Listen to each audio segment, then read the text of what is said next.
अगर हम public speaking की बात करें तो पब्लिक स्पीकिंग में आप चाहे सिंगिंग करते हो, म्यूजिशियन हो, कुछ भी करते हो।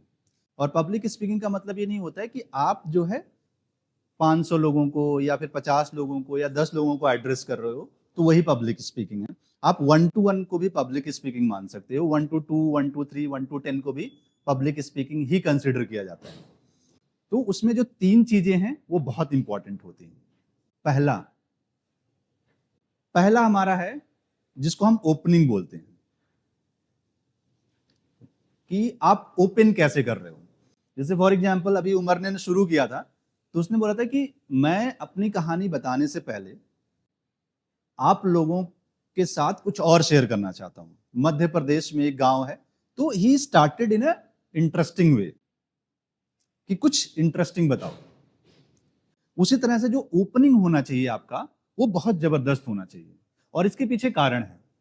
जैसे मान लो कि आप स्टेज पे गए हो, तो स्टेज पे जब आप जाते हो तो जितने भी लोग बैठे हुए होते हैं आपके सामने, उसमें से कुछ लोग फोन पे होते हैं, कुछ लोग पड़ोस में बात कर रहे होते हैं, कितने लोगों का दिमाग घर पे होता है, कुछ लोगों का दिमाग काम पे होता है। तो टेक्निकली सिर्फ 10-15% लोग ऐसे होते हैं जो एक्टिवली आपको सुन रहे होते हैं। इन दैट मोमेंट आपका जो पहला टास्क होता है वो होता है कि सबका जो अटेंशन है वो आपको अपनी तरफ लाना है। You have to bring their attention towards you.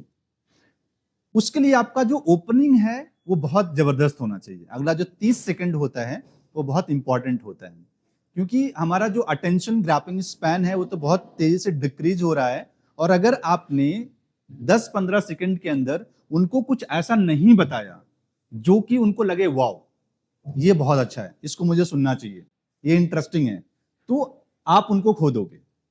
आप जो है 100% इंगेजमेंट तो किसी का नहीं होता है, बट अगर आपका ओपनिंग इंटरेस्टिंग है तो आप उनका अटेंशन अपनी तरफ कर सकते हैं।